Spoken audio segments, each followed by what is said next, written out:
Hello मेरे प्यारे बच्चों, कैसे हैं आप सभी। उम्मीद करते हैं आप लोग अच्छे होंगे, स्वस्थ होंगे, मस्त होंगे और अपनी पढ़ाई में व्यस्त होंगे। बेटा जी, आज मैं लेकर के आया हूं आप लोगों के लिए एक शानदार क्लास, एक जबरदस्त क्लास, जिसमें हम लोग आज 1 से 1.5 घंटे में सिर्फ उन क्वेश्चंस को टैकल ऑफ करेंगे, उन बातों पे चर्चा करेंगे जो इस चैप्टर जैव प्रक्रम से बहुत ही ज्यादा इंपॉर्टेंट होने वाला है। मुख्य रूप से जो हमारा फोकस होगा बेटा आज की क्लास में, वो हमारा फोकस दीर्घ उत्तरीय प्रश्नों को लेकर के होने वाला है। दीर्घ उत्तरीय प्रश्न जो कि इस चैप्टर से बायोलॉजी के पेपर के हिस्से में सबसे ज्यादा आने की संभावना होती है। तो इन सारे क्वेश्चंस को एक एक सीक्वेंस में हम लोग करने वाले हैं। मैं आपको पूरा पीडीएफ भी प्रोवाइड कराऊंगा, एक्सप्लेन भी करूंगा, लेकिन आपका काम रहेगा इसको कितने लोगों तक पहुंचा सकते हैं, इसको कितना शेयर कर सकते हैं, ये आपकी गारंटी, आपकी जिम्मेदारी पे छोड़ रहा हूं बेटा। इस क्लास को इतना ज्यादा पॉपुलर बनाइएगा कि आज तक की सबसे बेस्ट क्लास बन जाए।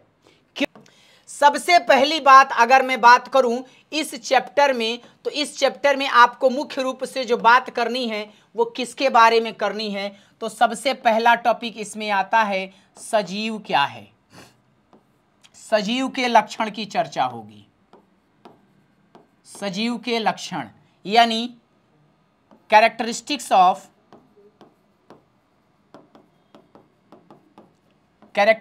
Of living organism. Living organism की कैरेक्टरिस्टिक्स पे पहली चर्चा होगी। क्या क्या गुण होते हैं जो किसी सजीव में पाए जाते हैं। तो सबसे पहली बात आपको जो बतानी है वो बताना है पोषण के रूप में। पोषण जिसको इंग्लिश वाले किस नाम से जानते हैं, न्यूट्रिशन के रूप में जानते हैं। दूसरा आपको याद रखना है श्वसन, जिसको इंग्लिश वाले रेस्पायरेशन के नाम से जानते हैं। इसी में हम लोग और एक टॉपिक पढ़ेंगे, कौन सा, श्वासोच्छ्वास। श्वासोच्छ्वास जिसको सांस लेना कहा जाता है, सांस लेना कहा जाता है, और इंग्लिश वाले इसको ब्रीदिंग के नाम से जानते हैं, ब्रीदिंग के नाम से जानते हैं। ठीक है, अगली बात जो हम लोगों को इसमें पढ़नी है वो पढ़ना है परिवहन एवं परिसंचरण भी इसको कहा जाता है। इसको हम लोग इंग्लिश में क्या कहते हैं, ट्रांसपोर्टेशन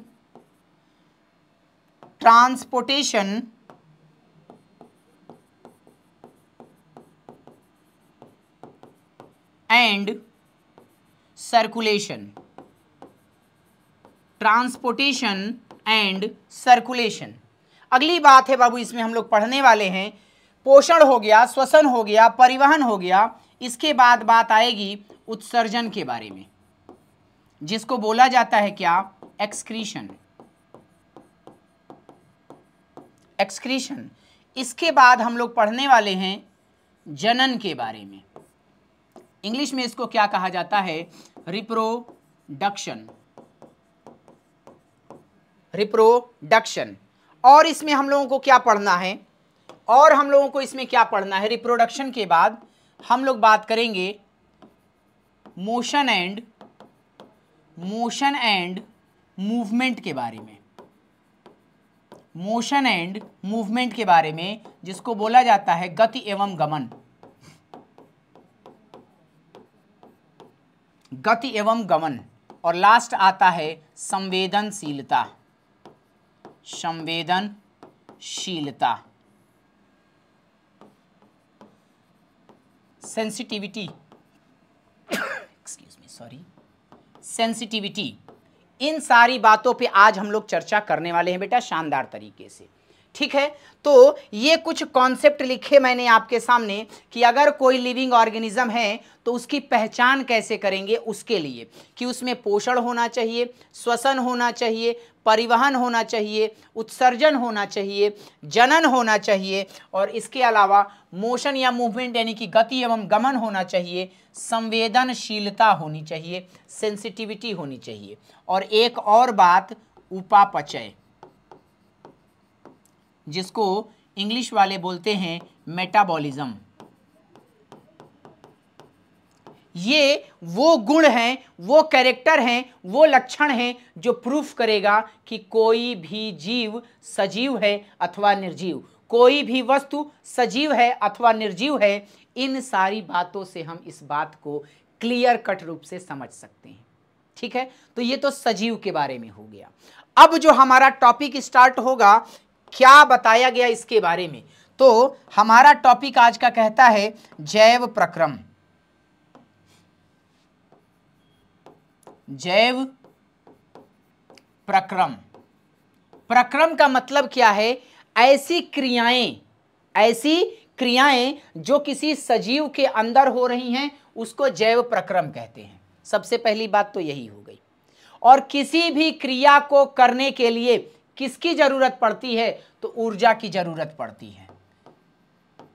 किसी भी क्रिया को करने के लिए ऊर्जा की जरूरत पड़ती है, और ये ऊर्जा हमें प्राप्त कहां से होती है? तो पोषक तत्वों से, पोषक तत्वों से, ठीक है। और पोषक तत्वों को ग्रहण करने की जो क्रिया है, इसी क्रिया का नाम होता है क्या?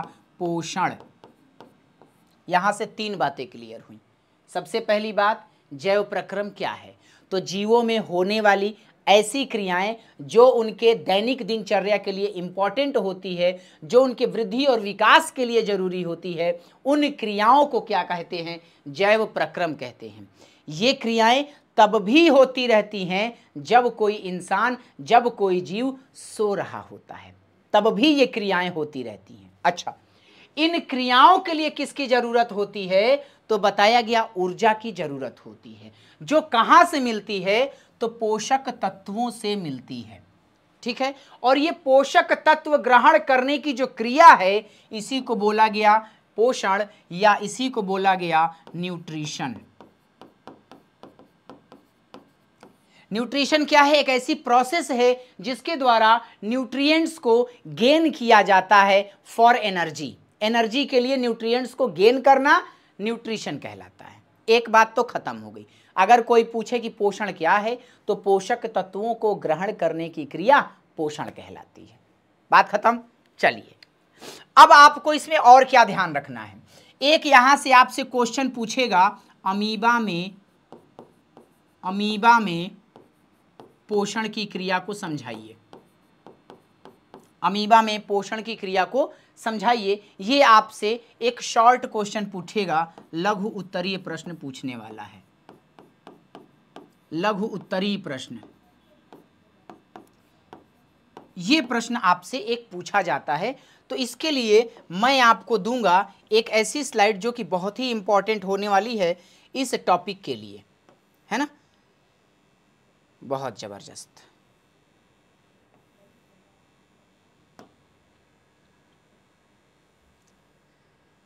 ये लीजिए, आप लोगों के सामने आ गई अमीबा में पोषण। इस प्रकार से अमीबा में पोषण होगा। अमीबा में पोषण के लिए क्या जरूरी है? देखिए, अमीबा के बारे में पहले जानिए। अमीबा कैसा जीव है? तो अमीबा एक कोशिकीय जीव है, सिंगल सेल्ड ऑर्गेनिज्म है। कैसी सेल्ड ऑर्गेनिज्म है? Single celled organism.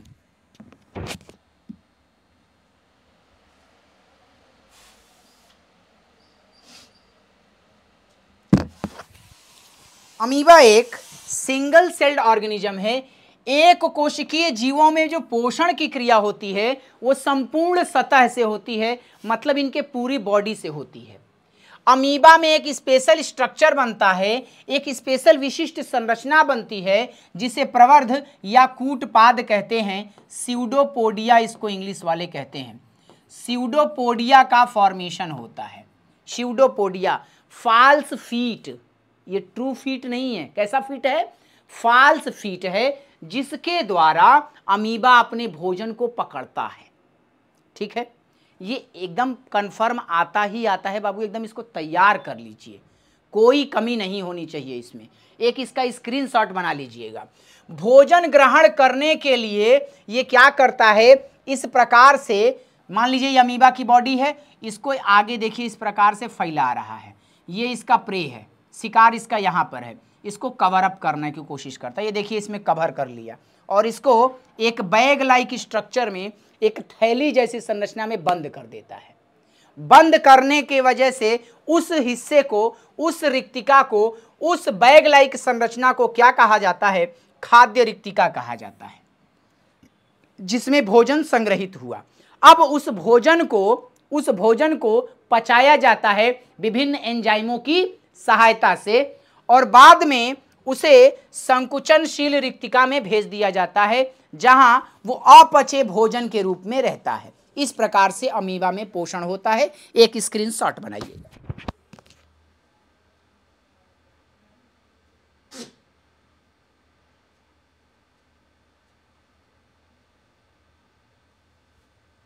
डन, चलें आगे। अब आपके पास अगला जो आएगा, अगला आपसे पूछेगा मानव में पोषण के बारे में। मानव में पोषण के बारे में तो सबसे पहले मैं आपको एक फिगर बनाऊंगा। ये फिगर आप लोगों के वेरी वेरी इंपॉर्टेंट है, बहुत ही इंपॉर्टेंट फिगर है। आप इस फिगर को बना जरूर लीजिएगा, 4-5 बार बनाएंगे आ जाएगा। ठीक है, अब इसमें आपसे जो क्वेश्चन पूछेगा वो क्या पूछेगा उसकी बात करते हैं। क्या क्वेश्चन पूछेगा आपसे? सबसे पहला प्रश्न आपसे क्या पूछेगा, 3 ग्रंथियों के बारे में। 3 ग्रंथियों से क्वेश्चन आएगा। कौन कौन सी 3 ग्रंथियों के बारे में पूछेगा आपसे? सबसे पहले पूछेगा आपसे लार ग्रंथि के बारे में,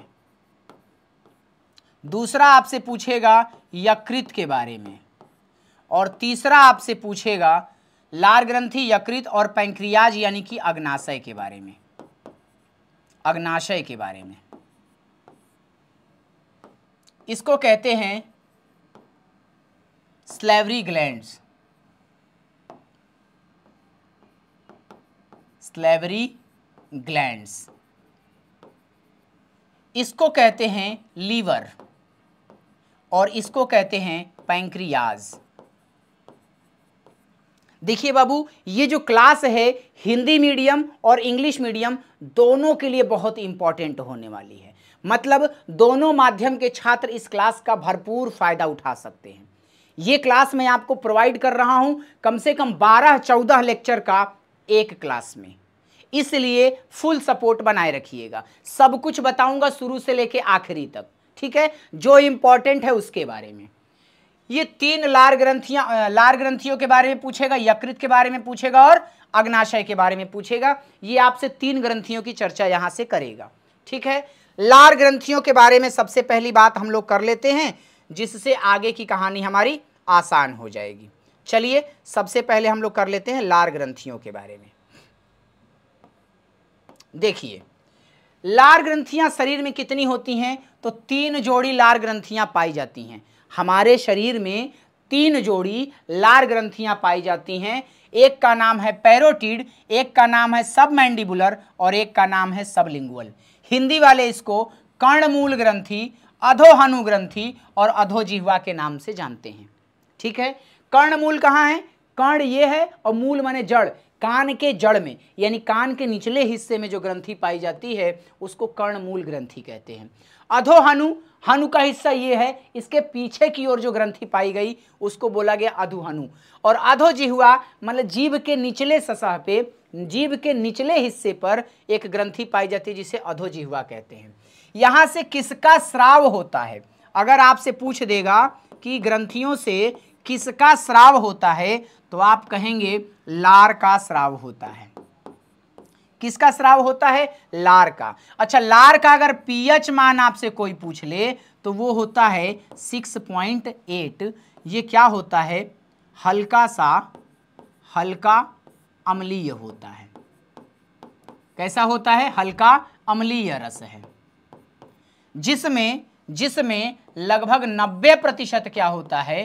जल होता है और 10% में कार्बनिक, अकार्बनिक,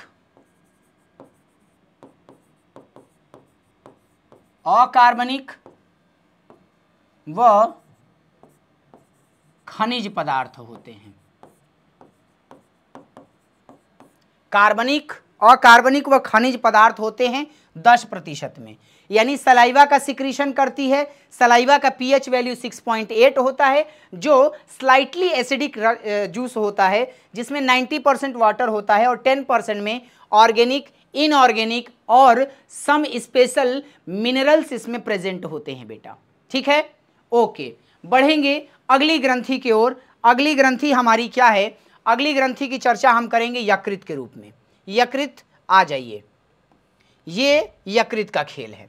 यकृत की देखिएगा संरचना को ध्यान से देखिएगा। इसकी संरचना कुछ इस प्रकार से होती है बाबू। यकृत की संरचना यानी लीवर की संरचना कुछ इस प्रकार से होती है और ये मानव शरीर की सबसे बड़ी ग्रंथि है। मानव शरीर की सबसे बड़ी ग्रंथि है। कैसी ग्रंथि है बाबू ये? तो ये बाह्य स्रावी ग्रंथि है, एक्सोक्राइन ग्लैंड है।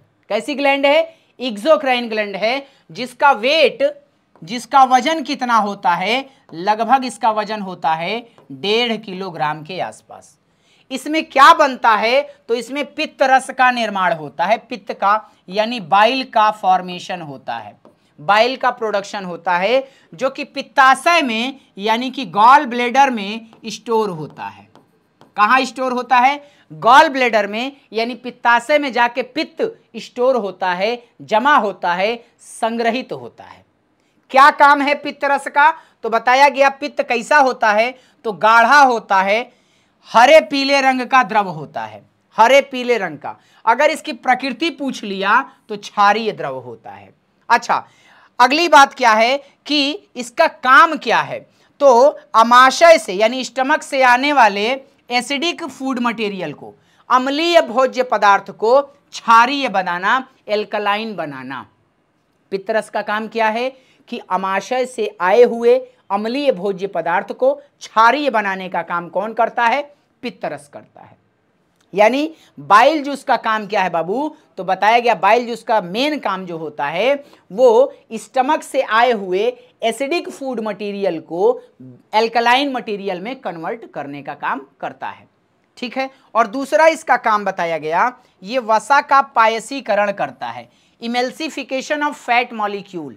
इमल्सिफिकेशन ऑफ फैट मॉलिक्यूल्स का काम ये कौन करता है? पित्तरस करता है, यानी कि बाइल करता है, बाइल जूस करता है। एक स्क्रीनशॉट इसका बना लीजिएगा, एक स्क्रीनशॉट इसका बना लीजिएगा। Done, okay. चलिए अगली बात हम लोग किसके बारे में कर लेते हैं? अग्नाशय के बारे में। अग्नाशय के बारे में हम लोग बात करेंगे इसके बाद, है ना। ये देखिए मैं आपको दिखा दूं,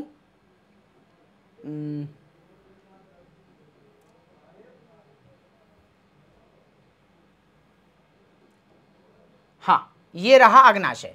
देखिए अग्नाशय क्या है? तो बताया गया जो स्मॉल इंटेस्टाइन है, छोटी आंत है ना। ध्यान से देखिएगा इसको, जो छोटी आंत होती है, ये छोटी आंत है, ठीक। तो छोटी आंत के 3 भाग होते हैं, स्मॉल इंटेस्टाइन के 3 भाग होते हैं, 3 पार्ट होते हैं इसके। एक को बोलते हैं डियोडिनम, जिसको ग्रहणी कहा जाता है, ग्रहणी का भाग। दूसरा होता है जेजुनम, हिंदी में भी इसको जेजुनम ही कहते हैं। और तीसरा भाग होता है इसका इलियम।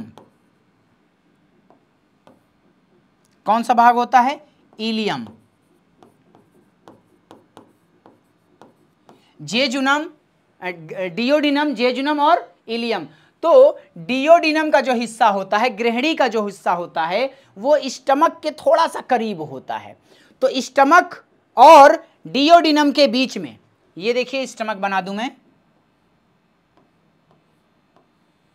ये मान लीजिए स्टमक है और यहां से आपका डियोडिनम स्टार्ट हो रहा है। तो यहीं पर हल्के पीले रंग की एक ग्लैंड होती है, जो लीफी होती है, किस प्रकार से होती है, पत्ती की तरह होती है, और इसी ग्रंथि को, इसी ग्लैंड को नाम दिया गया क्या, अग्नाशय नाम दिया गया। क्या नाम दिया गया, अग्नाशय, या इसी को बोला गया पैंक्रियाज। क्या बोला गया, पैंक्रियाज। और पैंक्रियाज से क्या निकलता है, तो पैंक्रियाज से निकलता है पैंक्रियाटिक जूस। पैंक्रियाटिक जूस, जिसको क्या बोला जाता है, इसको बोला जाता है अग्नाशयी रस। अग्नाशयी रस बोला जाता है। अगर कोई पूछे कि अग्नाशयी रस में क्या क्या चीजें होती हैं, तो आप बताइएगा कि इसमें होता है ट्रिप्सिन, ट्रिप्सिन, दूसरा है काइमोट्रिप्सिन, काइमोट्रिप्सिन। और ये दोनों कैसे पाचक रस हैं, तो ये प्रोटीन का पाचन करने वाले जूस हैं, प्रोटीन का पाचन। इसमें दूसरा जो नाम आएगा वो आएगा एमाइलेज का, अमाइलेज। और अमाइलेज किसका काम करता है, तो अमाइलेज कार्बोहाइड्रेट के डाइजेशन में हेल्प करता है। किसके डाइजेशन में हेल्प करेगा, कार्बोहाइड्रेट के डाइजेशन में हेल्प करता है। और तीसरा नाम आता है लाइपेज का, लाइपेज। और लाइपेज किसका काम करता है बाबू, तो ये वसा के पाचन का, यानी कि फैट के डाइजेशन में रोल प्ले करता है। ये पैंक्रियाटिक जूस से निकलने वाले कुछ स्पेशल, मैंने एंजाइम्स का नाम बताया। एंजाइम्स को रस बोला जाता है हिंदी में, एंजाइम भी लिख सकते हैं आप। तो ये इतने सारे एंजाइम जो कि पाए जाते हैं कहाँ से, पैंक्रियाटिक जूस में। और ये पैंक्रियाटिक जूस की कहानी इस प्रकार से खत्म हो जाएगी। एक बात मैं और बताना चाहूँगा आपको कि जो अग्नाशय है ये कैसी ग्लैंड है, तो ये मिक्स्ड ग्लैंड है, मिक्स्ड ग्लैंड है। मिक्स्ड ग्लैंड का मतलब क्या है, इसको मिश्रित ग्रंथि कहते हैं, मिश्रित ग्रंथि कहेंगे, ठीक है। और ये मिश्रित ग्रंथि क्यों कहते हैं, क्योंकि इसके अंदर अंतःस्रावी यानी कि इंडोक्राइन ग्लैंड और बाह्यस्रावी यानी एक्सोक्राइन ग्लैंड दोनों के लक्षण पाए जाते हैं, इसलिए इसे मिक्स्ड ग्लैंड का नाम दिया गया है। बढ़ेंगे अगले कॉन्सेप्ट की ओर। आपसे अब अगला कॉन्सेप्ट पूछा जाएगा। अगला आपसे पूछा जाता है कि पाचन की प्रक्रिया को समझाइए, पाचन की प्रक्रिया को समझाइए, ये क्वेश्चन है आपके यहां। तो आपको क्या लिखना है, आपको क्या लिखना है, आपको सीधी सीधी बात यही लिखनी है जो मैं बता रहा हूं कि मानव में पाचन क्रिया, मानव में पाचन क्रिया तीन जगह पर पूर्ण होती है। सबसे पहला नाम आप बताएंगे मुख गुहा में पाचन, मुख गुहा में पाचन। दूसरा बताएंगे आप अमाशय में पाचन,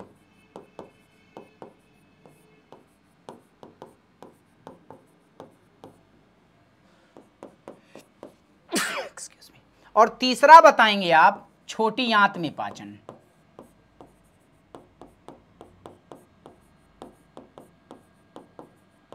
और यहीं पर आपको एक बात बता दूं कि छोटी आंत में यानी स्मॉल इंटेस्टाइन में जो डाइजेशन होता है वो कंप्लीट डाइजेशन होता है, यानी पूर्ण पाचन अगर पूछा जाए कहाँ होता है, आहार नाल के किस भाग में पूर्ण पाचन होता है, तो आप बताएंगे छोटी आंत के भाग में पूर्ण पाचन होता है।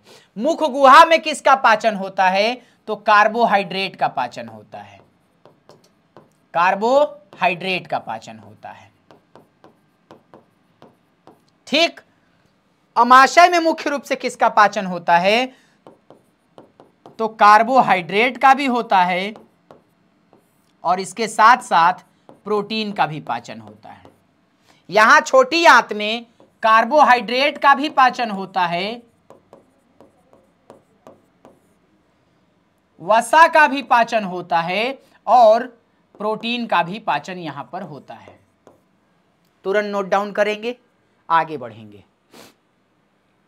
अब इससे रिलेटेड मैं आपको यहाँ पे स्लाइड्स दिखा दे रहा हूँ, आप इसका शॉर्ट स्क्रीन ले लीजिए, उसके बाद की कहानी को हम लोग आगे बढ़ाएंगे। ठीक है, ये लिखा है छोटी आंत में डाइजेशन।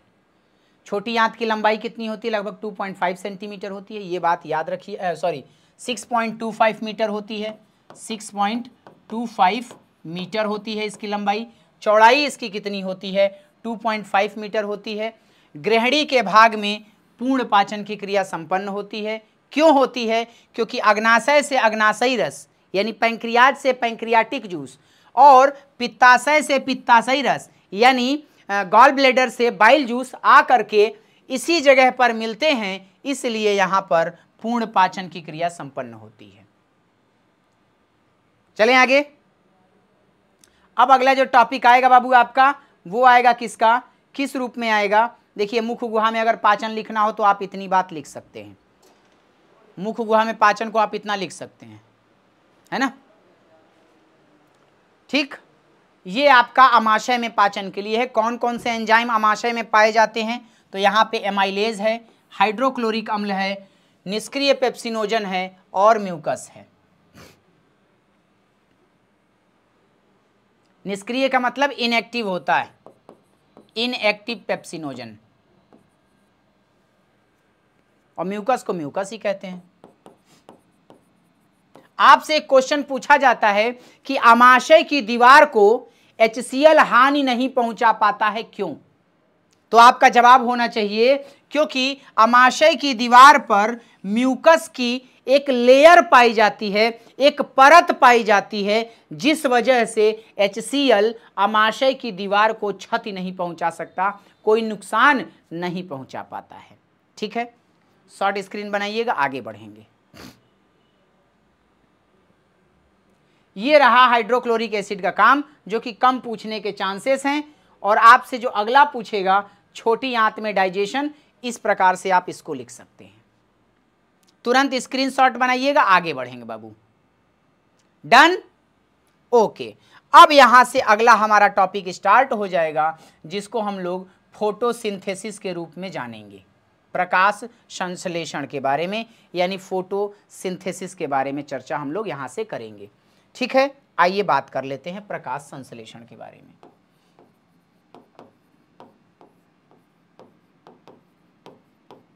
सिर्फ उतना ही दूंगा बाबू जितना तुम डाइजेस्ट कर पाओ और जितना एग्जाम में निकाल पाओ, बस इतना ही दूंगा, ज्यादा नहीं दूंगा।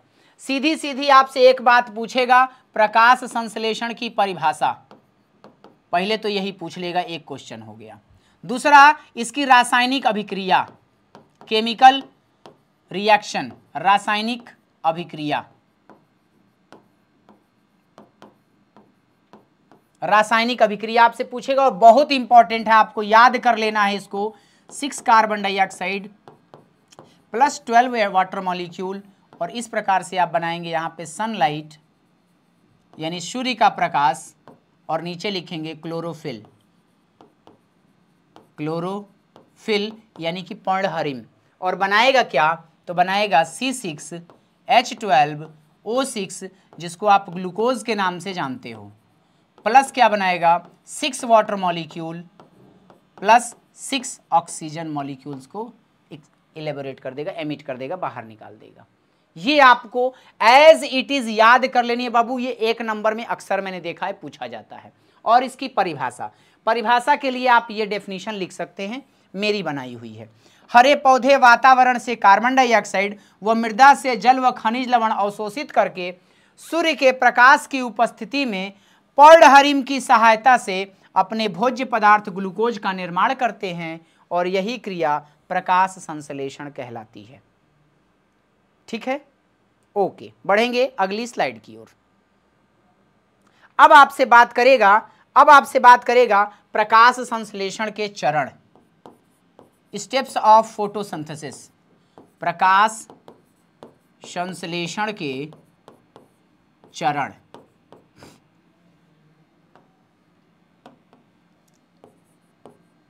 तो बाबू इसके 2 चरण हैं।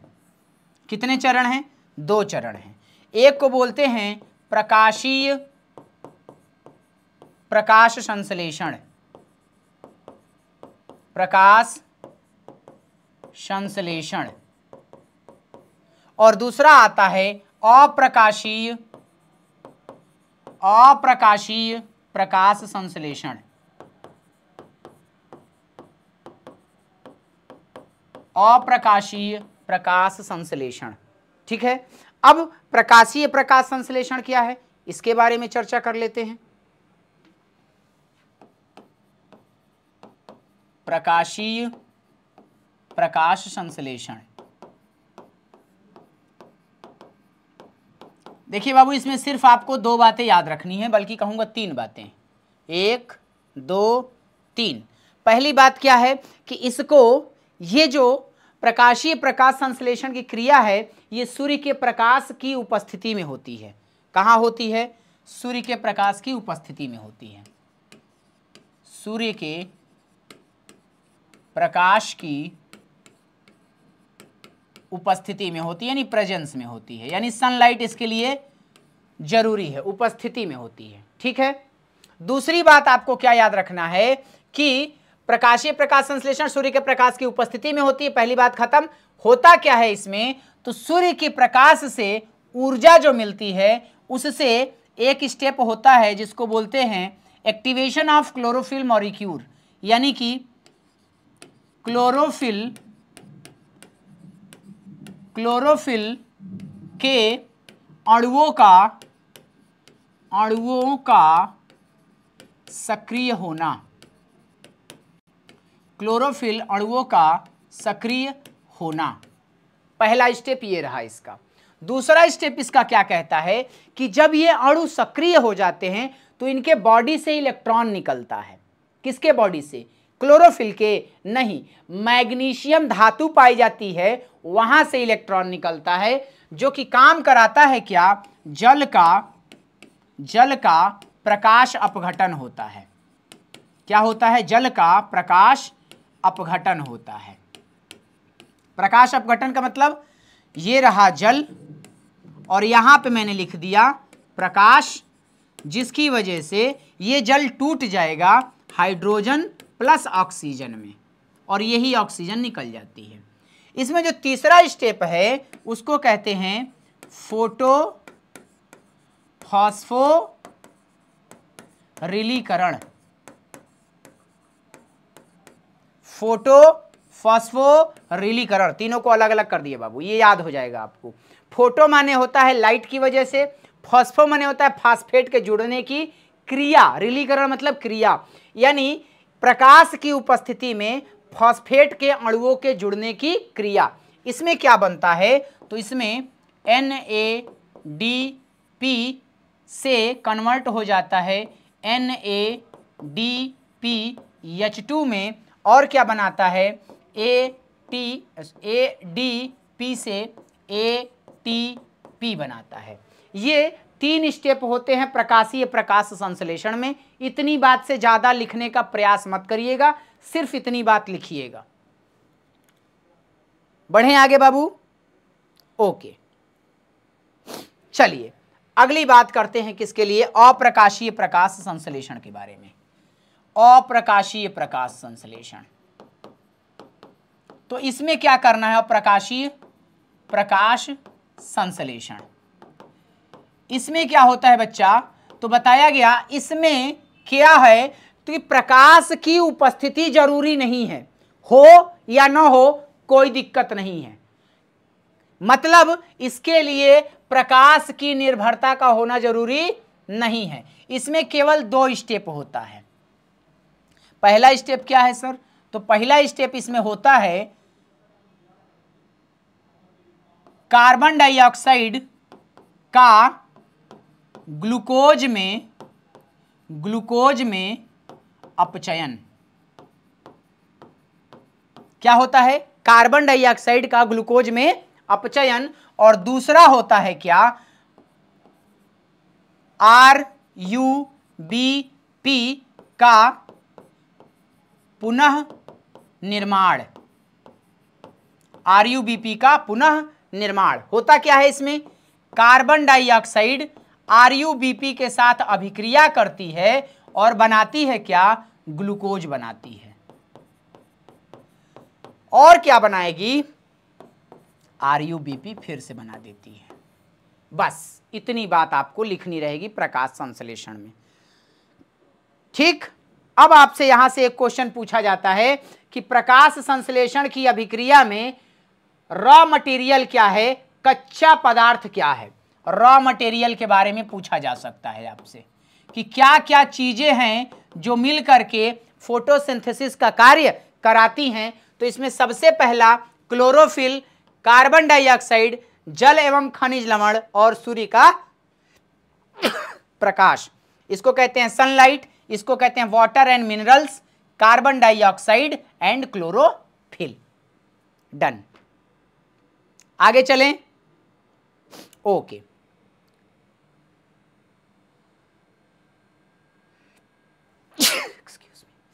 अब आगे आता है प्रकाश संश्लेषण की अभिक्रिया को प्रभावित करने वाले कारक। वो कौन से फैक्टर है जो कि अफेक्ट करेंगे फोटोसिंथेसिस को?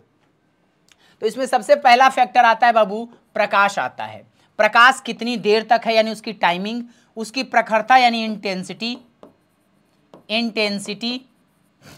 और उसका रंग, किस रंग में फोटोसिंथेसिस ज्यादा होगी? तो रेड कलर में सबसे ज्यादा फोटोसिंथेसिस होती है। इसके बाद बैगनी रंग में होती है। कोई पूछे किस रंग में नहीं होती, तो ग्रीन कलर में यानी हरे रंग में फोटोसिंथेसिस नहीं होती। दूसरा क्या है?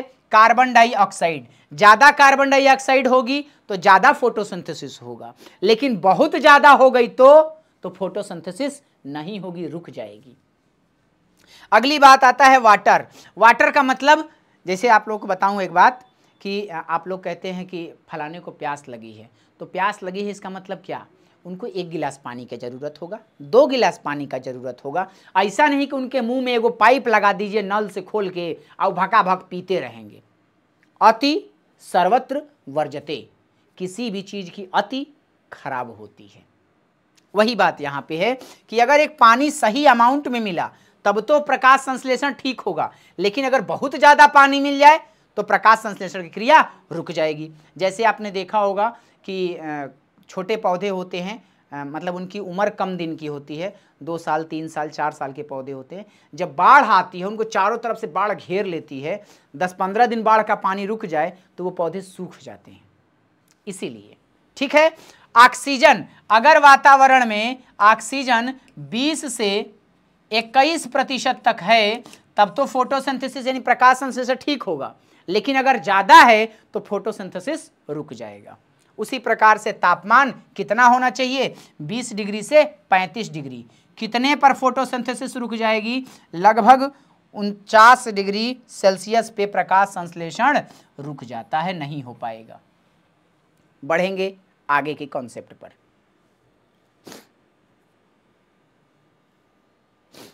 अगला टॉपिक आपके यहाँ जो आता है, उस टॉपिक के अगर बारे में हम बात करें तो वो आता है ब्लड सर्कुलेटरी सिस्टम से, मानव परिवहन तंत्र से।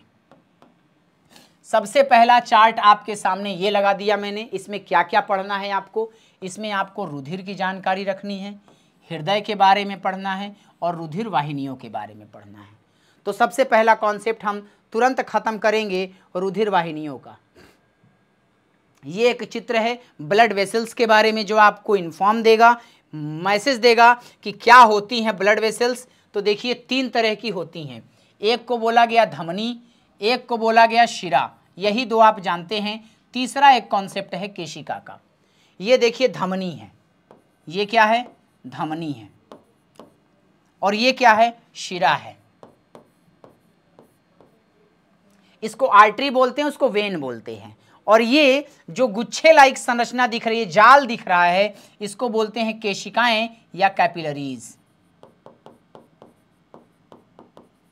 कैपिलरीज, ठीक है। कलर कैसा है? धमनी का कलर रेड कलर का है, शिरा का कलर कैसा है?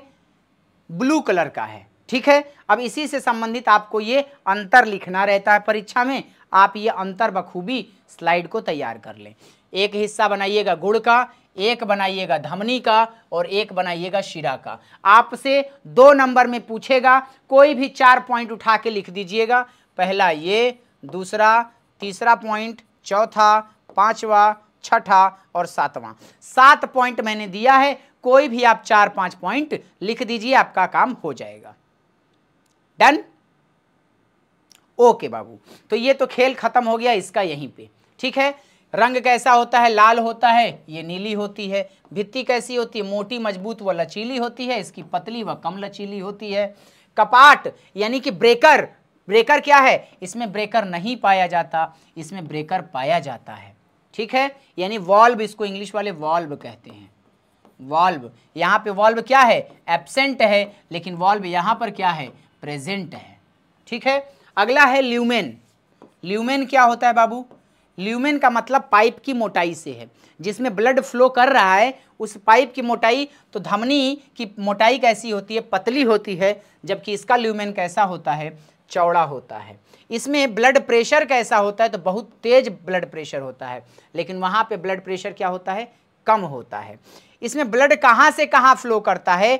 तो हार्ट से पूरे बॉडी में फ्लो करता है, यानी हृदय से पूरे शरीर में, जबकि शिरा में क्या बताया गया? यह अंगों से हृदय तक पहुंचाता है। बाबू बहुत शानदार क्लास है। एक क्लास में पूरा जैव प्रक्रम देना शायद बहुत कठिन है। मैंने प्रयास किया है और मैं आपसे चाहूंगा कि आप सेशन को लाइक करते रहें, शेयर करते रहें, और चैनल पे अगर नया है बाबू तो सब्सक्राइब जरूर करिएगा। ठीक है, बढ़ेंगे अगले कॉन्सेप्ट की ओर। अगला कॉन्सेप्ट आपके लिए आ रहा है हार्ट के रूप में। हार्ट के बारे में आपसे पहले कुछ जानकारी पूछेगा कि हार्ट का वजन कितना होता है, तो आप बताएंगे सर हार्ट का वजन 250 से 300 ग्राम होता है, यानी कि 250 ग्राम टू ले 300 ग्राम इसका वेट होता है। ये हमने लिख दिया वेट यानी कि वजन। रंग कैसा होता है इसका? तो चटक लाल रंग का होता है। किस रंग का होता है? चटक लाल रंग का, है ना, डार्क रेड कलर का ये होता है। कैसा अंग है? तो बताया गया ये बहुत ही सॉफ्ट ऑर्गन है, जो कि प्रेजेंट कहाँ है? थोरैसिक कैविटी में, हमारी वक्ष गुहा में यह बाएं फेफड़े की तरफ प्रेजेंट होता है, उपस्थित होती है। ठीक है, इतनी जानकारी इसके लिए अभी पर्याप्त है।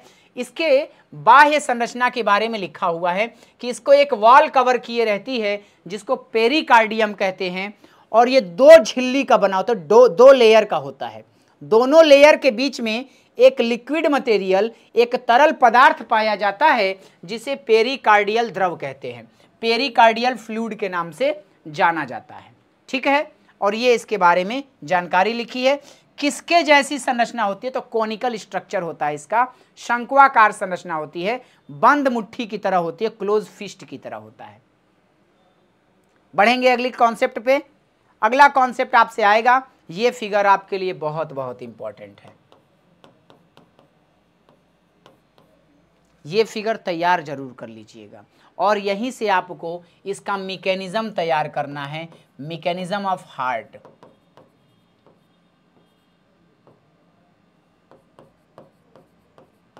हृदय का क्रिया विधि।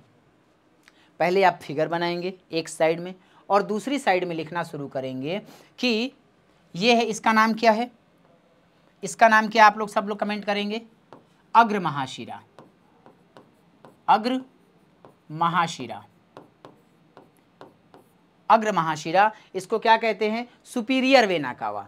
और इसका नाम क्या है? Inferior vena cava, पश्च महाशिरा, पश्च महाशिरा, inferior vena cava और सुपीरियर वेना कावा। ठीक है, इन दोनों से ब्लड आ करके राइट ऑरिकल में, राइट आर्ट्रियम में यहाँ पे फिल हो जाता है, भर जाता है। यहाँ पे एक वाल्व पाया जाता है जिसे ट्राइकस्पिड वाल्व कहते हैं, त्रिवलनी कपाट कहते हैं। इसका नाम क्या है बाबू? त्रिवलनी कपाट। कई बार क्लास में बताया हूं, त्रिवलनी कपाट। ठीक है, और त्रिवलनी कपाट की सहायता से रुधिर चला आता है इस हिस्से में, और इस हिस्से को बोला जाता है क्या? दायां निलय। क्या बोला जाता है? दायां निलय। ये नीचे का भाग है, इसलिए इसे निलय कहते हैं। इसको राइट वेंट्रिकल कहा जाता है। ठीक है, और ये जाएगा यहाँ से, कहाँ चला जाएगा? तो इसके द्वारा होते हुए ये चला जाता है कहाँ पे? इस रास्ते से होते हुए ये जाएगा लंग्स के पास। कहाँ जाएगा?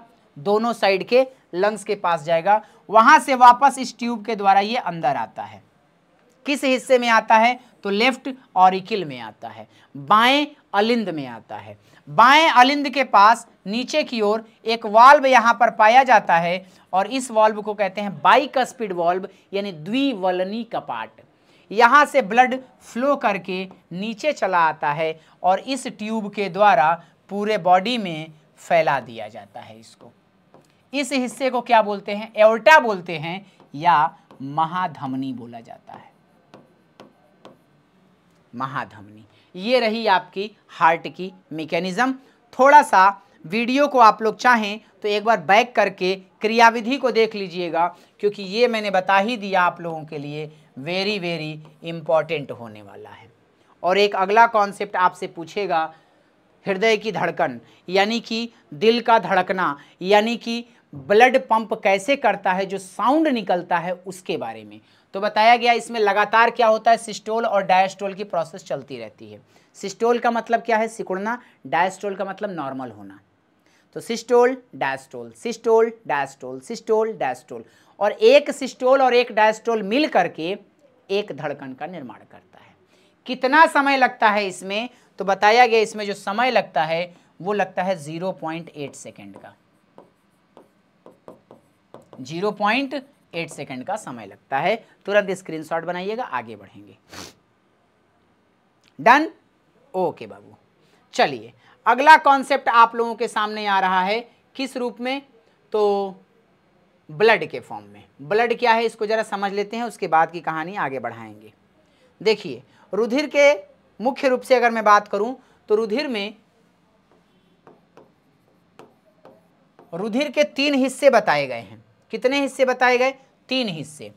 पहले 2 हिस्से प्लाज्मा और दूसरा हिस्सा है ब्लड कॉर्पसेल्स। इनको रुधिर कणिकाएं या ब्लड सेल, रुधिर कोशिकाएं कहते हैं।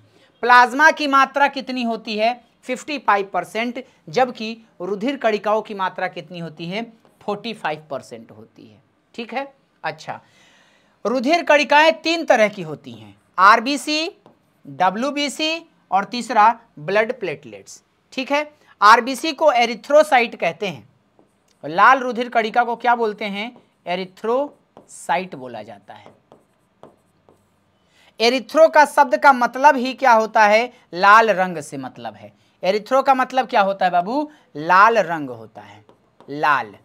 ठीक। और साइट माने सेल, लाल सेल। डब्ल्यूबीसी को क्या कहते हैं? ल्यूकोसाइट बोला जाता है, ल्यूकोसाइट। इसको क्या कहते हैं? ल्यूकोसाइट या श्वेत रुधिर कणिका, श्वेत रुधिर कणिका। और ये है ब्लड प्लेटलेट्स यानी रुधिर प्लेटलेट्स। अब बताया गया कि इसमें सबसे ज्यादा क्या होती है? आरबीसी होती है। कितना परसेंट? तो 45% का 40% आरबीसी होती है और 5% में हौदुनो होता है। ठीक, बढ़े आगे। ओके, अब आपके सामने आ गया प्लाज्मा के बारे में। पूछा नहीं जाएगा ये आपसे, स्क्रीनशॉट बनाना हो तो बना लीजिएगा। लाल रुधिर कणिकाएं आपसे पूछी जाती हैं। इनका निर्माण कहाँ होता है? लाल अस्थिमज्जा में, यानी रेड बोन मैरो में होता है। कहाँ होता है? रेड बोन मैरो में होता है। ठीक है। रेड बोन मैरो का मतलब इस प्रकार से, अगर कोई लंबी बोन है, इस प्रकार से लंबी बोन है, तो यहां पर 2 तरह का बोन मैरो पाया जाता है। एक को बोलते हैं, ये वाला हिस्से में भरी रहती है, इसको कहते हैं रेड बोन मैरो, और इस वाले हिस्से में भरा रहता है येलो बोन मैरो। इस वाले हिस्से में भरा होता है येलो बोन मैरो और इस वाले हिस्से में भरा होता है रेड बोन मैरो। तो इसी रेड बोन मैरो में फॉर्मेशन होता है, निर्माण होता है किसका? लाल रुधिर कणिकाओं के। इसके निर्माण की प्रक्रिया को हीमोपोइसिस कहते हैं। जब हम मां के गर्भ में होते हैं, यानी भ्रूण के रूप में होते हैं, एम्ब्रियो के रूप में होते हैं, तब इसका निर्माण बोन मैरो में नहीं, लीवर में होता है। अगर इसका लाइफ स्पैन पूछा जाए, जीवन अवधि पूछी जाए, तो 100 से 120 दिन होती है। अगर दोनों ऑप्शन में आए तो आप 120 दिन को सही मारेंगे। ठीक है। किन किन चीजों से मिलकर बना होता है? तो हिम नाम का एक पिगमेंट होता है, एक वर्णक होता है, और ग्लोबिन नाम की एक प्रोटीन होता है। इन दोनों से मिल करके ये बना होता है। इसमें एक धातु पाई जाती है, यानी एक मेटल पाई जाती है, और वो आयरन धातु पाई जाती है, लौह पाई जाती है। ठीक है। आकार इसका कैसा होता है? डिस्क लाइक होता है, डिस्क के आकार की। कुल रुधिर का कितना होता है? 40% होता है। इसमें केंद्रक क्या होता है? एब्सेंट होता है। केंद्रक क्या होता है? एब्सेंट होता है। लेकिन दो एनिमल याद रखेंगे आप, ऊंट और लामा। कैमल एंड लामा दो ऐसे एनिमल हैं जिनके आरबीसी में न्यूक्लियस प्रेजेंट होता है, केंद्रक पाया जाता है। और इसका कार्य क्या है? गैसीय विनिमय इसका कार्य है, कार्बन डाइऑक्साइड और ऑक्सीजन को एक जगह से दूसरी जगह पहुंचाना। अगला कॉन्सेप्ट है श्वेत रुधिर कणिकाओं के बारे में। आपसे ज़्यादा जानकारी नहीं पूछेगा, सिर्फ इसका काम पूछेगा, और वो आप नोट डाउन कर लीजिए कि हमारे शरीर में आर्मी की तरह काम करती है, हमारे शरीर को रोगों से बचाने का काम करती है, प्रिवेंट करती है डिजीज से। ठीक। और प्लाज्मा के बारे में कुछ नहीं पूछा जाएगा आपसे। ये तो रही दूसरे हिस्से की बात। अब बात करते हैं किसके बारे में? ब्रीदिंग या रेस्पिरेशन के बारे में। तो रेस्पिरेशन और ब्रीदिंग में सबसे पहले तो आपसे डिफरेंस पूछा जाएगा। What is difference between breathing and respiration? तो उसके लिए ये स्लाइड है, आपको इसका फोटो ले लीजिएगा। ब्रीदिंग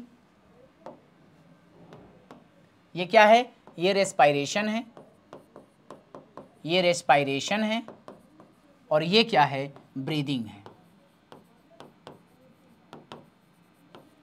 ठीक है। यह कैसी क्रिया है? यह एक अपचयी क्रिया है जिसमें कोशिकाओं के अंदर भोज्य पदार्थ का ऑक्सीकरण होता है, मतलब फूड मटेरियल का ऑक्सीडेशन होता है, जिससे एनर्जी मिलती है। ठीक है। यह एक यांत्रिक क्रिया है, यानी कि यांत्रिक क्रिया है ना। अच्छा, इसमें शुद्ध वायु श्वसनांगों द्वारा पहुंचाई जाती है और कार्बन डाइऑक्साइड तथा जलवाष्प को बाहर निकाला जाता है। ठीक है। ये फिजिकल प्रोसेस है, जबकि ये सेलुलर प्रोसेस है। इसमें ग्लूकोज के ऑक्सीकरण से कार्बन डाइऑक्साइड तथा जल बनते हैं और ऊर्जा एटीपी के रूप में मुक्त होती है, यानी formation of energy in the form of ATP and removal of carbon dioxide and water molecules. ठीक है। श्वासोच्छ्वास में इसमें श्वसन के बाद उत्पन्न कार्बन डाइऑक्साइड और जलवाष्प श्वसनांगों से वातावरण में पहुंचाई जाती है, यानी इन्वायरमेंट में पहुंचाई जाती है, और कोई ऊर्जा का फॉर्मेशन नहीं होता। इसके बाद यह एक भौतिक एंड रासायनिक दोनों तरह की क्रियाएं हैं, मतलब ये फिजिकल रिएक्शन भी है और केमिकल रिएक्शन भी है। लेकिन ये केवल और केवल कैसी प्रोसेस है? ये केवल और केवल फिजिकल प्रोसेस है। ठीक है। यह कोशिका के में संपन्न होती है, कोशिका के अंदर होती है, जबकि इसका मुख्य अंग कौन होता है? फेफड़ा होता है, यानी कि लंग्स होता है। इसके लिए विभिन्न एंजाइमों की ज़रूरत होती है, ढेर सारे एंजाइम्स चाहिए होते हैं इसको काम करने के लिए, लेकिन इसके लिए किसी भी प्रकार के कोई एंजाइम की रिक्वायरमेंट नहीं होती। इसके चरण लिखे हुए हैं, आपको ये देख लीजिएगा, और इसका 2 चरण लिखा हुआ है।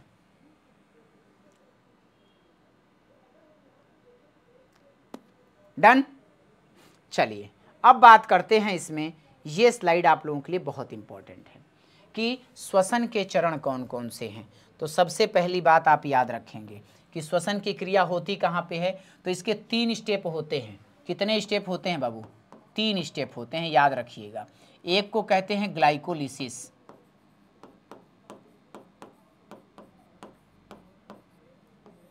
एक को कहते हैं ईटीएस,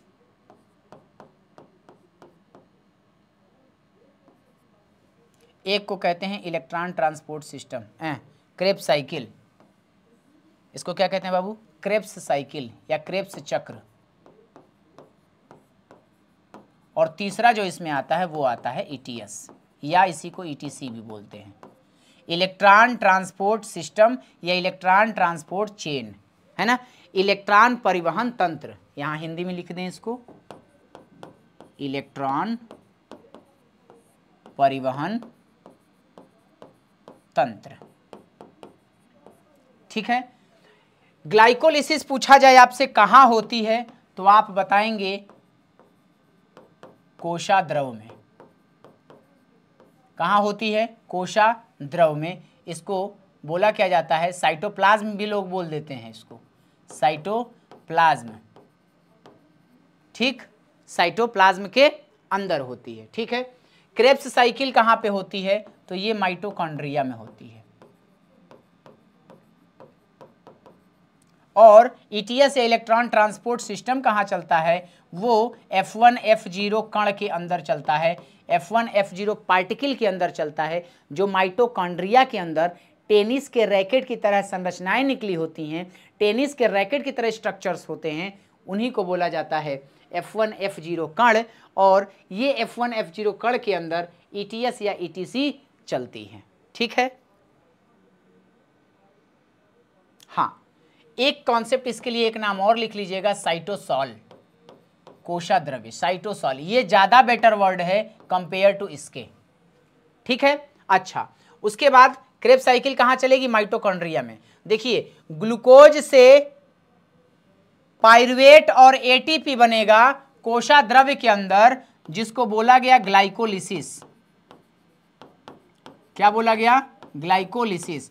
तो आपसे पूछा जाए, आपसे अगर पूछा जाए कि ग्लाइकोलिसिस में क्या होता है, तो आप बताएंगे ग्लूकोज का एक अणु पायरुविक अम्ल के 2 अणुओं में टूट जाता है। फिर से, ग्लूकोज का एक मॉलिक्यूल पायरुविक एसिड के 2 मॉलिक्यूल्स का फॉर्मेशन करता है और एनर्जी भी बनाता है। यह प्रोसेस क्या कहलाती है? ग्लाइकोलिसिस। कहां होती है? कोशिका द्रव्य में होती है, साइटोसॉल में होती है। इसके बाद के ये 3 स्टेप लिखे हुए हैं क्रेब्स साइकिल के लिए। क्रेब्स साइकिल के लिए 3 कंडीशन है। अगर ऑक्सीजन अनुपस्थित है, यानी ऑक्सीजन नहीं है, तब क्या बनेगा? तो ये कहां होती है? ईस्ट के अंदर होती है। क्या बनाएगा? इथेनॉल और कार्बन डाइऑक्साइड। दूसरा कॉन्सेप्ट कि जब ऑक्सीजन प्रेजेंट हो तब क्या बनाएगा?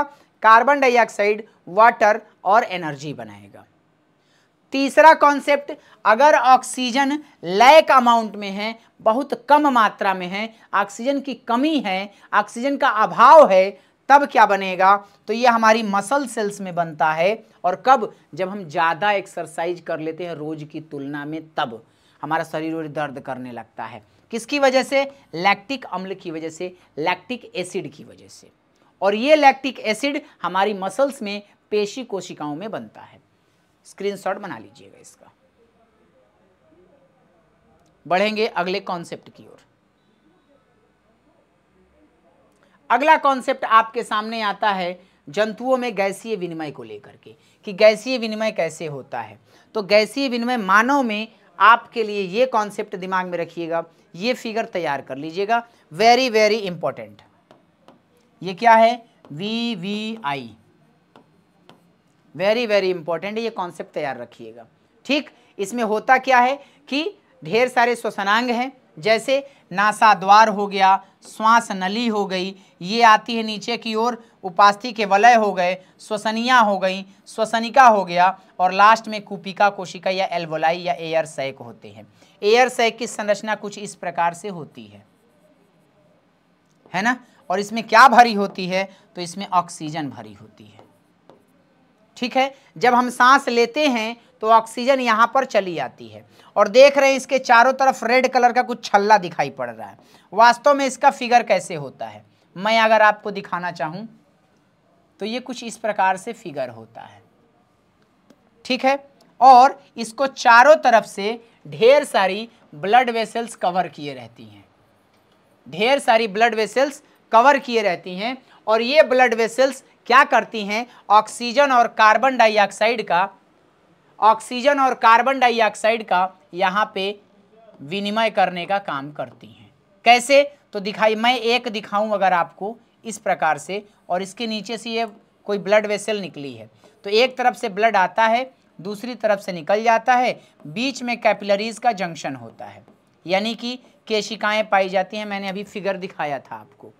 तो एक साइड से डीऑक्सीजनेटेड ब्लड, यानी कि जिसमें कार्बन डाइऑक्साइड की मात्रा ज़्यादा हो, ऐसा ब्लड आता है, जिसमें कार्बन डाइऑक्साइड की मात्रा ज़्यादा हो ऐसा ब्लड आता है, लेकिन यहाँ ऑक्सीजन ज़्यादा होने की वजह से ये ऑक्सीजन इधर चली जाती है, यहाँ कार्बन डाइऑक्साइड ज़्यादा होने की वजह से ये कार्बन डाइऑक्साइड इधर चला जाता है, और ये प्रोसेस कहलाती है क्या? डिफ्यूज़न, या इसी को हिंदी वाले क्या कह देते हैं? विसरण की क्रिया के द्वारा होता है। Very very important concept. बढ़ेंगे अगले कॉन्सेप्ट की ओर, और ये है लास्ट में आपका उत्सर्जन तंत्र। उत्सर्जन तंत्र में आपसे क्या पूछा जाएगा? ये कोई जानकारी नहीं, सबको पता है किडनी की संख्या 2 होती है। मूत्रवाहिनी यानी यूरेटर, यूरेटर की संख्या भी कितनी? 2। मूत्राशय यानी यूरिनरी ब्लैडर, यूरिनरी ब्लैडर इसकी भी संख्या बताई गई 1, और लास्ट में यूरेथ्रा, इसकी संख्या कितनी होती है? 1 होती है। अब इसमें आपसे किडनी के स्ट्रक्चर के बारे में पूछेगा, वेरी वेरी इंपॉर्टेंट, बनाने का प्रयास कर लीजिएगा। बाकी यहां से कोई जानकारी वो नहीं चाहेगा, लेकिन थोड़ी सी आप जानकारी रखे रहिएगा।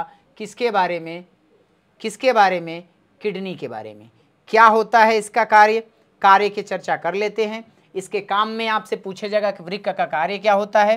तो वृक्क का कार्य होता है बाबू, वृक्क का कार्य क्या होता है? यूरिन का फॉर्मेशन करना, मूत्र के निर्माण की क्रिया करना। कितने स्टेप में होता है? तो 3 स्टेप। ग्लोमेरुलर फिल्ट्रेशन, इसको हिंदी वाले क्या कहते हैं?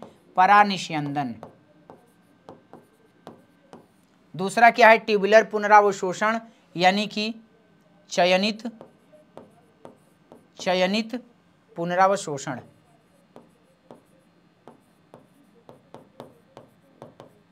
और लास्ट बात आती है इसमें ट्यूबुलर सिक्रीशन की, इसको क्या कहते हैं? नलिकीय स्रावण। नलिकीय स्रावण। ये 3 स्टेप में इसका काम कंप्लीट हो जाएगा। ठीक है, इन तीनों को एक्सप्लेन करिएगा और नेफ्रॉन का फिगर बना दीजिएगा ये वाला, और आपका काम खत्म हो जाएगा। ठीक, इसको एक्सप्लेन कर दीजिएगा कि मोटी वेन से पाइप, मोटी ब्लड वेसल से, रुधिर वाहिनी से ब्लड आता है, निकल कम पाता है, जिसकी वजह से वहाँ छन जाता है, और छनने की क्रिया को परानिस्यंदन कहते हैं। छनने के बाद कुछ उसमें अच्छी चीज़ें चली जाती हैं जो शरीर के लिए वैल्यूएबल होती हैं, जो शरीर के लिए ज़रूरी होती है, उनको बॉडी एब्जॉर्ब कर लेती है। दूसरा स्टेप हो गया। और तीसरा स्टेप, जो कुछ छन नहीं पाता वापस उसको ट्यूब ले आकर के फिर उसी में मिला देती है, ये तीसरा स्टेप हो गया। ये तीनों स्टेप आप लोगों को क्लास में कराए गए हैं। और लास्ट में इसमें एक क्वेश्चन और आपसे कभी कभी पूछता है डायलिसिस के बारे में, कि डायलिसिस क्या है। तो बताया गया कि डायलिसिस ऐसी प्रोसेस है जिसमें अगर दोनों किडनीज किसी व्यक्ति की खराब हो जाती हैं तो उसको इस मशीन के द्वारा उसके रुधिर को शुद्ध किया जाता है, यूरिन को बाहर निकाला जाता है, और ये प्रोसेस डायलिसिस कहलाती है। ठीक है, तो ये पूरा का पूरा एक चैप्टर की समरी जो कि आपके एग्जाम के पॉइंट ऑफ व्यू से बहुत इंपॉर्टेंट थी, मैं लेकर के आया था बहुत शानदार तरीके से। उम्मीद करता हूं कि आप लोगों को पसंद भी आई होगी। अगर पसंद आई है बेटा तो जोरदार तरीके से लाइक करिएगा और खूब ढेर सारा प्यार दीजिएगा इस वीडियो को। मिलेंगे अगली वीडियो में, तब तक के लिए जय हिंद, नमस्कार, take care all of you, good night, love you all बेटा, बाय बाय।